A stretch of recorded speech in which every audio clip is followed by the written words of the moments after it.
Hello, I'm a cat called Miaw, aka the Christian cat, and I try to look a little deeper in the God's word every day. Why do I look so nice with my hair done like this? It's because I was actually taking a video for a talent show, so my keyboard is actually at the back. I might re-record it, I don't know, maybe if I don't like it, yeah. But anyway, for today's video, we will be talking about the parable of the prodigal son. And I know all of you, if you're Christian, you have heard this parable before, in Sunday school, in church. You know this parable, the son, the son. Okay, so if you don't know, then it's okay, because I won't read the whole thing to you, but I will give you kind of like a summary. This is from Luke chapter 15, verse 11 to 32. Basically, what happened is Jesus told this story about a man who had two sons, and then the youngest son wanted his share of the property, and then the father gave it to him, and then the son went off, and then he had a not so good life outside there, and then when he came back, the father welcomed him. That's basically the summary. I encourage you, if you don't know this parable, to go and read it. But it is one of the more, I guess, famous parables. I've definitely heard it many times in my life. You know, when you read something over and over again in the Bible, I feel like you learn something new, and that's what I learned from doing the Bible study groups and growing up in Christian girls brigade and things like that, because we get to discuss and we get to see each other's views. So last night in my Bible study group, we have it every Sunday. Even though the last 2 weeks I forgot to attend, we don't need to talk about that. But anyway, yesterday we talked about this parable, and I thought that you couldn't learn anything else from it. Wrong. Okay, the Bible proves me wrong yet again. So the leader of the Bible study, my girls brigade captain, Captain Lily, hello. If you're watching, you're not watching. She told us what she learned again when she reread this parable, and it was very interesting. And it's so nice to hear people's different things that people learn, because then you get different points of view to the same story. And it's amazing how the Bible can actually it's so deep. You read it again and you learn something else, you read it again and you learn something else. Even though it's such a famous parable, you think you can't learn anything more from it. You're wrong. So the thing that she learned is what I want to share today, because it really poof. And also I might share some other things also in next videos about this parable, other things that we learn. So I'm basically sharing what my captain learned from it, and this is from verse 17 to 20. When he came to his senses, he said, "How many of my father's hired men have food to spare, and here I am starving to death?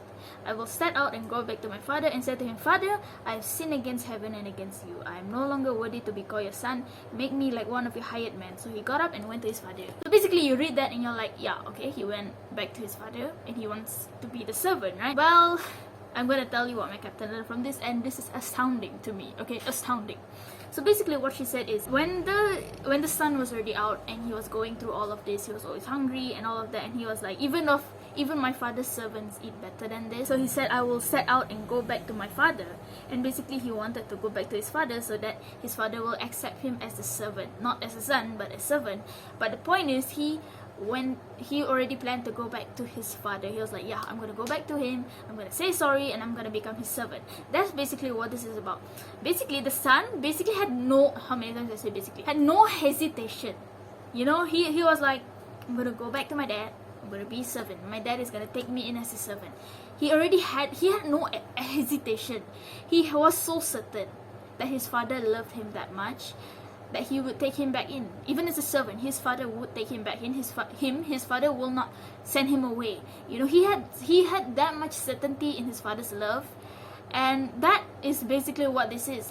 He had that much certainty, I'm gonna go back and I'm gonna be accepted as a servant. He had no what if. He could have just went on with his life. Maybe he would have been scared, I should not go back to my father, but he decided, I'm gonna go back. Because his father's love was so, he already knew he was going to get love there. He already knew he was going to be accepted back, even though in his head he wanted to be accepted back as a servant.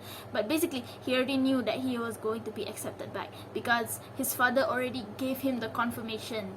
His father already, he already knew he was going to get love from his father, that his father is the source of love, and his father will accept him back. He had no hesitation. So basically, what learned from this is that, how do we apply that? Because if people wrong us and if people want to say sorry to us, can they come back to us with no hesitation and say sorry and expect forgiveness, or do we not give them that certainty? Are people scared to come and say sorry to us? Are people scared, like, what if we don't give them forgiveness? What if we don't forgive them? What if we don't accept them? What if we don't love them? Like, we should give that certainty to people. As Christians, we should give that certainty to people. You come to me and I will forgive you. You come to me and I will accept you. I will love you. I will not send you away. And basically that's what this is, because we are that certain of God's love. The certainty of God's love is always there.